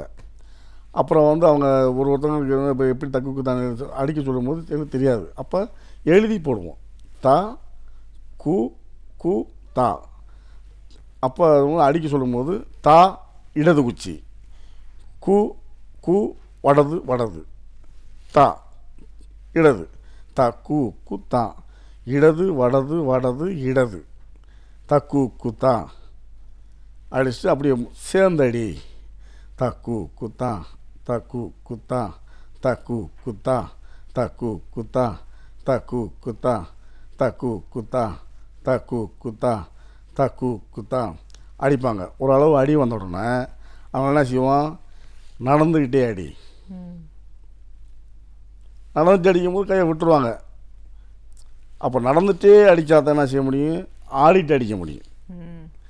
முதல் பயிற்சி நடந்துட்டே அடி. அப்போ ஒருத்தங்க அடி வராது, திருப்பி அடி. அப்போ தா குக்கு தா தக்கு குத்தாக்கு தக்கு குத்தான்னுவாங்க. அப்போ அப்படி அடிக்கக்கூடாது, தா கு குத்தா தா கு குத்தா. கொஞ்சம் இதை வந்து ஸ்பீடாக போதும், கொஞ்சம் நிறுத்தி போ அப்படின்னு சொல்லி கொடுப்போம். ரொம்ப நடந்து வந்து தக்கு குத்தா நடந்துட்டே வருவாங்க. வரும்போது யார் வந்தாங்களோ அவங்கள பாட்டிடுவோம். நல்லா சரியாக வரலையா திருப்பி அவங்களுக்கு பயிற்சி கொடுப்போம். அப்போ அவங்கள வந்து குச்சி பிடிக்க தெரியாது, குச்சியை வந்து இப்படி பிடிச்சி கொடுத்துருப்போம். அவங்க இப்படி பிடிச்சிருப்பாங்க. குச்சியை வந்து இப்படி பிடிக்காதீங்க, இப்படி பிடிங்க. அப்புறம் குச்சியை வந்து மாற்றி பிடிச்சிருப்பாங்க. தோல் பக்கம் வர்றது வந்து வெளியில் வரணும், சத பக்கம் உள்ளது வந்து உள்ள பறையில் தோலில் வரணும். அப்போ அடிக்கும்போது வந்து பறையில் வந்து தோல் சிரமமாக தோலோட உரசி வரணும் அடி, குச்சி. அப்போ வந்து தூக்கி இடைவெளி கேப்பு விட்டுருப்பாங்க. அப்போ கேப்பு விடும்போது அடிக்கிற சவுண்டு சரியாக பிடிக்காது. அப்போ அந்த மாதிரிலாம் இருக்குது, அதையும் இப்போ சொல்லிக் கொடுப்போம். அப்போ அடித்து முடிச்சோன்னா அப்போ இவங்களையும் உருவாக்கிறோம். இவங்களையும் உருவாக்கணுன்னா திருப்பி எல்லாம் வந்து ஒன்றா சேர்ந்துட்டு சரி 2வது அடி சொல்லுங்கள் அப்படின்னு சொல்லிட்டு தக்கு கு தாக்கத்திம் தக்கு கு தாக்கத்திம் தக்கு கு தாக்கத்திம் சொல்லுவான். சொல்லிட்டு எல்லாரும் சொல்லுவான். அப்போ வந்து சரியாக ஒரு வார்த்தையை உச்சரிக்க தெரியாமல் இருக்கும்போது அவங்களுக்கெல்லாம் திருப்பி பாடம் எடுப்போம். தக்கு கு தாக்கத்திம் தக்கு கு தாக்கத்திம் தக்கு கு தாக்கத்திம் சொல்லுவாங்க. எல்லாம் சேர்ந்து சொல்லுங்கள். சேர்ந்து சொன்னால் தான் சேர்ந்து அடிக்க முடியும். அப்போ சேர்ந்து சொல்லுவாங்க. சேர்ந்து சொன்ன அப்புறம் அப்போ தா கு கு தா இடது, கு கு வடது தா க திம் இடது வடது மொத்தம் 6 அடி. அப்போ ஆல்ரெடி எப்படி அடிக்க போகணும்னு சொல்லிட்டு கேட்பாங்க. அது ஒன்று த கு கு த க திம் 1 2 3 4 5 6 1 2 3 4 5 6 த கு கு த க திம் 1 2 3 4 5 6 1 2 3 4 5 6 த கு கு த க திம் த கு கு த க திம் கு கு த க திம் த கு கு த க திம். நின்றுட்டே அடிப்பாங்க. நின்றுட்டு அடிக்கும்போது நின்று வெறுமனே அடிக்காத, அசைவு கொடு. தக்கு குத்தாக்க திம் தக்கு குத்தாக்க திம் தக்கு குத்தாக்க திம். ஒவ்வொருத்தங்க ஃப்ரீயாக அடிக்க முடியும், அது ரொம்ப சிரமமாக சொல்லிட்டு இப்படி அடிப்பாங்க. அப்படியே கையை டைட்டாக பிடிச்சிக்குவாங்க. கையை டைட்டாக பிடிக்காது, ஃப்ரீயாக இருந்து விடு. தக்கு குத்தாக்க திம். இப்போ கரெக்டாக வர அடிச்சோம்னா சரியாக வருங்க சார் அப்படின்னா ரெடி அடிச்சு வருவாங்க. அடிச்சு வந்தோம்னா திருப்பி இவங்களே நடந்து அடிக்க வந்தவங்கள வந்து நான் நடக்க சொல்லிடுவோம். அடுத்து அடிக்க வரவங்களுக்கு பயிற்சி கொடுப்போம். திருப்பி அவங்கள அடித்து வந்தோம்னா திருப்பி அவங்களுமே ஒன்று சேர்ந்து அடிச்சுவோம். அப்புறம் 2 பாலம் அடிச்சாச்சு. அப்புறம் வந்து இவங்க ஆட்டம் எப்படி ஆட்டம், தக்கு குத்தா. இடது கால் வந்து ஸ்டெடி தயார் நிலையில் இருக்கணும். இடது கால் முன்னே வைத்து வலது காலை பின்னும் பண்ண வைக்கணும். துவக்கத்தில் அணியம்னா தயார் நிலையில் இருக்கிறது, அணியம் சொல்லுவோம். அப்போ வந்து 1 2 3 1 2 3 1 2 3 வலது கால் 1 இடது கால் 2 வலது கால் 3 1 2 3 வச்சாச்சா. அடுத்து இந்த கால் இடத்து வலது கால் ஸ்டார்ட் பண்ணியாச்சு. 2வது இடது கால் ஸ்டார்ட் பண்ணோம். 1 2 3 அப்படி சொல்லி பயிற்சி கொடுப்போம். தக்கு குத்தா தக்கு குத்தா 1 2 3 1 2 3 1 2 3 1 2 3. ஆட்டங்க அடவுக்கு வந்து 1 2 3 அடிக்கி தக்கு குத்தா. அப்படியே அடிச்சுட்டு இப்போ வாய்ப்பாடம் வந்து 1 2 3 1 2 3 சொல்லிட்டு போவாங்க. அப்புறம் தக்கு குத்தா வாயில் சொல்லிட்டு ஆடு. தக்கு குத்தா தக்கு குத்தா வெறுமனையான பயிற்சி, ஆட்டப்பயிற்சி. வாயில் சொல்லிட்டு வாயில் சொல்கட்டுக்கு தாள ஆட்டம் அடவு பயிற்சி. தக்கு குத்தா வாயில் சதியாக அடியை சொல்லிவிட்டு காலில் ஆடணும். தக்கு குத்தா தக்கு குத்தா ஆடிட்டே ரைட்டு வா அடிச்சுட்டே ஆடுப்பா. தக்கு குத்தா தக்கு குத்தா அணியம் சொல்லுவோம். 4 அடி அடித்த பிறகு 1 2 3 அடி அடிச்சு 4வது ஆட்டம் எடு. சரி அணியம் அணியம் தக்கு குத்தா தக்கு குத்தா தக்கு குத்தா ஹேய் தக்கு குத்தா தக்கு குத்தா என்று சிக்னல் கொடுத்துருவோம். அப்புறம் சிக்னல் கொடுத்துட்டு அப்புறம் டீமை ஃபார்ம் பண்ணி அடி லீட் பண்ண சொல்லுவோம். லீட் பண்ண சொல்லும்போது எடுத்து சொல்ல ஒரே எல்லாம் அடிக்க முடியாது, இப்போ தான் கற்றுக்கிட்டாங்க.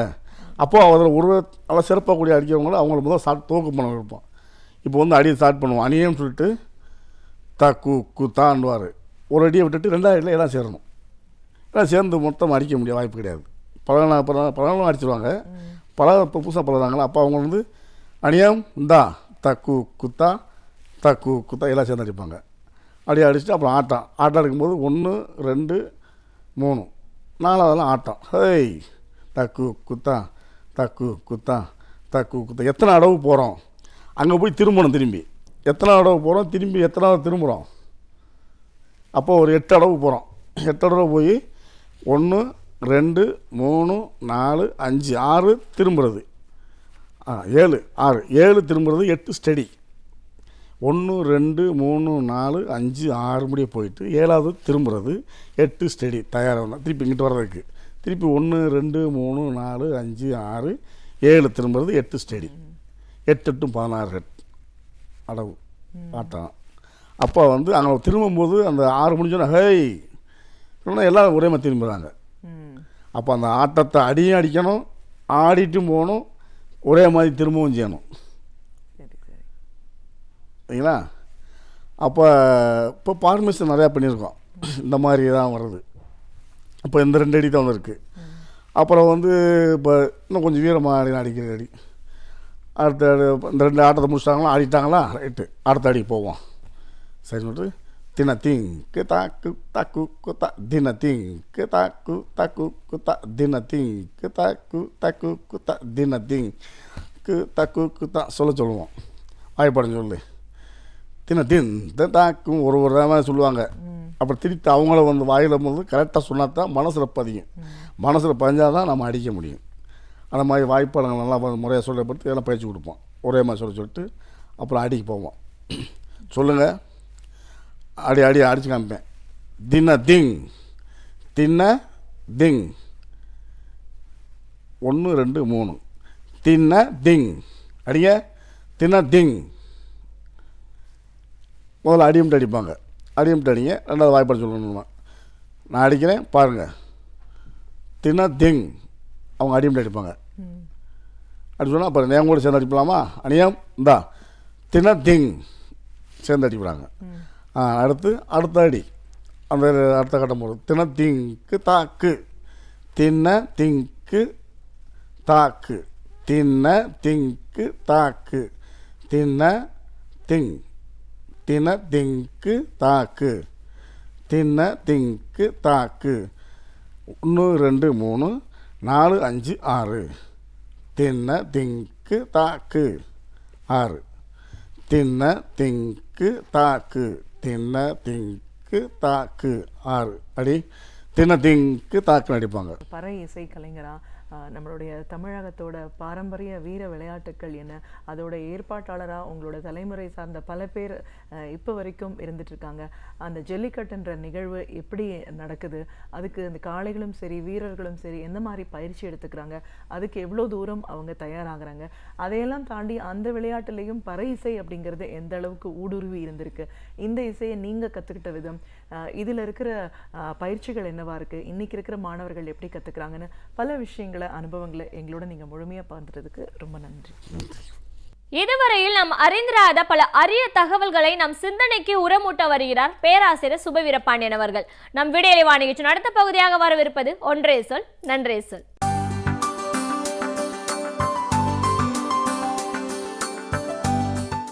அனைவருக்கும் வணக்கம். சில சொற்களை, சில குறிகளை நாம் காலகாலமாக பயன்படுத்தி கொண்டு வருகிறோம். சில நேரங்களில் நம்மில் பலருக்கு அந்த குறியீடுகளுக்கான விளக்கம் என்ன என்று தெரிந்திருக்கக்கூட வாய்ப்பு இல்லை. இது நம்முடைய குறைபாடு என்று சொல்ல முடியாது. மரபு வழியாக நாம் எழுதி கொண்டே இருக்கிறோம். ஒவ்வொன்றுக்கும் என்ன விளக்கம் என்று நாம் கேட்டு தெரிந்து கொள்ள வேண்டும் என்று எதிர்பார்க்க முடியாது. சிலவற்றை நாம் அப்படியே பழக்கத்தில் ஏற்றுக்கொண்டு விடுகிறோம். குறிப்பாக காலை மாலை என்பதற்கு ஆங்கிலத்திலே ஏஎம் பிஎம் என்று எழுதி கொண்டிருக்கிறோம். படித்த இளைஞர்களை கூட அந்த ஏஎம் பிஎம் என்றால் என்ன என்று கேட்டால் சட்டென்று விடை சொல்லிவிட முடியாது. ஏஎம் என்பதற்கு ஆன்டி மெரிடியன் என்றும் பிஎம் என்பதற்கு போஸ்ட் மெரிடியன் என்றும் விளக்கம் விரிகிறது. அவை இரண்டும் சுருக்க எழுத்துகள். காலையில் 7 மணி என்பதை ஆங்கிலத்திலே அட் 7 AM என்று எழுதுகிறோம். ஏஎம் என்றால் ஆன்டி மெரிடியன். இந்த மெரிடியன் என்பது நாம் அறிவோம் பூமத்திய ரேகை கோட்டுக்கு நாம் வைத்திருக்கிற பெயர். அந்த கோடு என்பது கற்பனையான கோடு தான். பூமியை யாரும் அப்படியெல்லாம் வட்டமாக கோடு போட்டு பிரிக்க முடியாது. அது ஒரு கற்பனையில் நாம் வரைந்திருக்கிற ஒரு கோடு. அதுபோலவே இன்றைக்கும் அந்த நேரம் எங்கே பகலிலிருந்து இரவுக்கு மாறுகிறது, பகலுக்கும் இரவுக்கும் இடையிலான ஒரு கற்பனை கோடு வரையப்பட்டு 12 மணி ஆனால் 12 மணி என்பது பகலையும் இரவையும் பிரிக்கிறது. பகல் மாலை இரவு என்று அந்த பொழுதுகள் பிரிக்கப்படுவது ஒரு கற்பனையாகத்தான். ஆன்டி மெரிடியன், மெரிடியன் என்பது அந்த பிரிக்கிற கோடு. எப்படி பூமியை பிரிக்கிற ஒரு கற்பனை கோடு இருக்கிறது என்று நாம் கருதுகிறோமோ அப்படி இது காலத்தை பிரிக்கிற கோடு. 12 மணி தான் அந்த கோடு. ஆன்டி என்றால் இது லத்தீனிலிருந்தும் கிரேக்கத்திலிருந்தும் வந்த சொற்கள். இன்றைக்கும் ஆங்கிலத்தில் பயன்படுத்தப்படுகிற சொற்கள் பல. அவற்றுக்கான மூலம் எங்கே இருக்கிறது என்று பார்த்தால் லத்தீன் மொழியிலும் கிரேக்க மொழியிலும் தான் இருக்கிறது. என்ன காரணம்? 17ஆம் நூற்றாண்டு வரையில் ஆங்கிலேயர்களே கூட ஆங்கில மொழியை உயர்வென்று கருதவில்லை. லத்தீன் மொழிதான் சில்க்கு துணி போன்றது, பட்டு துணி போன்றது, ஆங்கிலம் கந்தை துணி போன்றது என்று கருதியவர்கள் வேறு யாரும் இல்லை, ஆங்கிலேயர்களே. எப்படி நமக்கும் இடைக்காலத்தில் சமஸ்கிருதம்தான் உயர்ந்த மொழி, தமிழ் தாழ்ந்த மொழி என்கிற கருத்து இருந்ததோ, இன்றைக்கும் ஆங்கிலம்தான் உலக மொழி, தமிழ் என்பது வெறும் வீட்டு மொழி என்று தவறாக நாம் கருதுகிறவர்கள் பலர் நம்மோடு இருக்கிறார்களோ, அப்படித்தான் லாட்டின் கிரேக்கம் ஆகிய மொழிகள் உயர்ந்தவை என்று கருதியதனாலே அந்த மொழிகளினுடைய சொற்கள் பலவற்றை ஆங்கில மொழி அப்படியே எடுத்துக்கொண்டது. அதில் ஒன்றுதான் இந்த ஆன்டி என்பது. ஆன்டி என்றால் முன்னால் என்று பொருள். ஆன்டி மெரிடியன் 12 மணிக்கு முந்தியது. போஸ்ட் மெரிடியன், போஸ்ட் என்றால் பிந்தியது, 12 மணிக்கு பிந்தியது. இப்படித்தான் ஏஎம் பிஎம் என்று எழுதுகிறோம். ஆனால் இந்த குறியீட்டில் பெரிய சிக்கல் ஏதுமில்லை. வேறு சில குறியீடுகளில் மதச்சார்பு இருக்கிறது. நாம் பொது தளத்தில் மதச்சார்பின்மையோடு சில சொற்களை பயன்படுத்துவது அல்லது அப்படி பயன்படுத்த முயற்சிப்பது நல்லது. கிபி கிமு என்கிற குறியீடுகள் இன்றைக்கும் வழக்கில் இருக்கின்றன. வரலாற்றில் ஆண்டுகளை குறிக்கிற போது 1526 கிபியில் என்று எழுதுகிறோம். கிமு 115 என்று சொல்லுகிறோம். இந்த கிபி கிமு என்பது கிறிஸ்து பிறப்பதற்கு முன், கிறிஸ்து பிறப்பதற்கு பின் என்றுதான் பொருள் தருகிறது. எனவே இந்த குறியீடுகள் மதச்சார்பு உடையவை. கிறிஸ்துவை வைத்துக்கொண்டு காலத்தை அளப்பதென்பது மதச்சார்புடையது. ஆங்கிலத்திலும் இதே நிலைதான். பிசி என்றும் ஏடி என்றும் அவர்கள் எழுதுகிறார்கள். பிசி என்பதற்கு பொருள் நமக்கு புரிகிறது. பிசி என்றால் பிஃபோர் கிரைஸ்ட், இயேசுவுக்கு முன்னால். ஏடி என்பதற்கு என்ன விளக்கம் என்பதை சட்டென்று சொல்லிவிட முடியாது. காரணம், அதுவும் லத்தீன் மொழியிலே இருந்து வருகிறது. அதற்கு ஆம்னோ டொமினி என்று பெயர். ஆம்னோ டொமினி என்றால் ஆஃப்டர் டெத் என்று அதற்கு ஆங்கிலத்திலே பிறகு சொற்கள் வந்தன. இறப்புக்கு பிறகு, அதாவது இயேசுநாதர் பிறப்புக்கு முன்பு, இறப்புக்கு பிறகு, அதுதான் பிசி ஏடி என்பது. ஆனால் இன்றைக்கு ஆங்கிலத்தில் எழுதுகிற வரலாற்று ஆசிரியர்கள் பலர் ஒரு பொதுவுடைமை சிந்தனை, மதச்சார்பற்ற சிந்தனை உடையவர்களாக இருப்பார்கள் என்றால் அவர்கள் பிசி ஏடி என்று எழுதுவதை நிறுத்திவிட்டு பிசிஇ சிஇ என்று எழுதுகிறார்கள். பிசிஇ என்பது பிஃபோர் காமன் இரா, சிஇ என்பது காமன் இரா. இது ஒரு பொதுவான ஆண்டு. இந்த பொதுவான ஆண்டு தொடங்குவதற்கு முந்திய ஆண்டு என்கிற பொருளில் அவர்கள் எழுதுகிறார்கள். இதை நாம் தமிழிலும் ஏன் பயன்படுத்தக்கூடாது என்கிற ஒரு எண்ணம் இன்றைக்கு எழுந்திருக்கிறது. ஆனால் இந்த காமன் இரா, பொதுவான ஆண்டுகள், பொதுவான யுகம் என்பதை தமிழில் எப்படி சொல்லலாம்? அப்படியே நாம் மொழிபெயர்த்து கொள்ள வேண்டும் என்கிற தேவையில்லை. நமக்கு புரிகிற, நமக்கு இயல்பான சொற்களில் நாம் அவற்றை பயன்படுத்தலாம். இந்த காமன் இரா என்பது ஒரு தொடர்ந்து வருகிற ஆண்டுகளின் கணக்கு. எனவே நாம் அதனை தொடர் ஆண்டு வரிசை என்று கொள்ளலாம். எனவே பிசிஇ பிஃபோர் காமன் இரா என்று அவர்கள் சொல்லுவதை, நாம் இன்றைக்கு கிமு என்று எழுதி கொண்டிருப்பதை தொடர் ஆண்டுகளுக்கு முன்பு தோ ஆ மு என்றும், பிறகு வருகிற ஏடி அல்லது கிபி என்று தமிழில் எழுதுவதை தோ ஆ தொடர் ஆண்டில் 1526 என்று நாம் எழுத பழகி கொண்டால் என்ன என்று ஒரு கேள்வி எழுகிறது. இது அவ்வளவு எளிதில்லை. காலகாலமாக கிபி கிமு என்கிற குறியீடுகள் நமக்கு பழகிவிட்டன. இனிமேல் திடீரென்று தோ ஆ மு என்று எழுதுவது குழப்பத்தை தரும் என்று கருத்தை கூறுகிறவர்கள் இருக்கிறார்கள். எப்போதும் புதிதாக ஒன்று அறிமுகப்படுத்தப்படுகிற போது அது பழக்கமாகிற வரையில் சற்று குழப்பமாகத்தான் இருக்கும். பேருந்துகள் என்று எப்போது சொல்ல பழகினோம்? பேருந்து நிலையம் என்பது எப்போது வழக்கிற்கு வந்தது? ஓட்டுநர், நடத்துனர் என்கிற சொற்கள் எத்தனை ஆண்டுகளாக நாம் அறிந்த சொற்களாக இருக்கின்றன. முன்பெல்லாம் பஸ் டிரைவர், பஸ் ஸ்டாண்ட் என்கிற சொற்கள் தான் வழக்கில் புரிந்த சொற்களாக நாம் பயன்படுத்துகிற சொற்களாக இருந்தன. அவற்றை மாற்றி பேருந்து நிலையம் என்று சொல்லுகிற போது 60களிலெல்லாம் அது கொஞ்சம் கேலிக்கு உரியதாக கூட இருந்தது. பலர் மேடைகளிலே கேலி செய்து பேசியிருக்கிறார்கள். இவர்கள் திடீரென்று பேருந்து, சிற்றுந்தெல்லாம் சொல்லுகிறார்கள் என்று. ஆனால் இன்றைக்கு அந்த சொற்கள் அப்படி குழப்பத்திற்கு உரியதாகவோ கேலிக்கு உரியதாகவோ இல்லை என்பதை நாம் அறிவோம். எனவே பழக்கத்திற்கு வந்துவிட்டால் எந்த ஒன்றையும் நாம் பழகிக்கொள்ள முடியும். எனவே தொடர்ந்து திரும்ப திரும்ப நாம் புழக்கத்திற்கு கொண்டு வருவதன் மூலமாகத்தான் எல்லாவற்றையும் நிலைநாட்டி கொள்ள முடியும். டிவி என்று சொல்வதை விட தொலைக்காட்சி என்று சொல்லி பழகுவதில் நம்முடைய தாய்மொழி இருக்கிறது என்று கருதுகிறோம். பல சொற்களை பிறமொழி சொற்களாக இருக்குமானால் அவற்றை நம்முடைய மொழிக்கு மாற்றிக்கொள்வதைப் போலவே மதச்சார்புடைய சொற்களாக இருக்குமானால் அவற்றை மதச்சார்பற்றவைகளாக மாற்றிக்கொள்வதிலேயும் ஒன்றும் பிழையில்லை. எந்த ஒன்றும் பொது தளத்தில் மதச்சார்பு இல்லாமல் இருப்பதுதான் நல்லது. ஆங்கிலேயர்கள் கிறிஸ்தவ மதத்தை தழுவியிருந்தவர்கள் தங்களினுடைய ஆட்சி வலிமையால் உலகெங்கும் அவற்றை பரப்பிவிட்டார்கள். ஆனால் கால மாற்றத்திற்கு பிறகு நாம் மதச்சார்பற்ற சொற்களை பொது தளத்தில் வழங்க முயற்சிப்பதென்பது பொருத்தமாக இருக்கும்.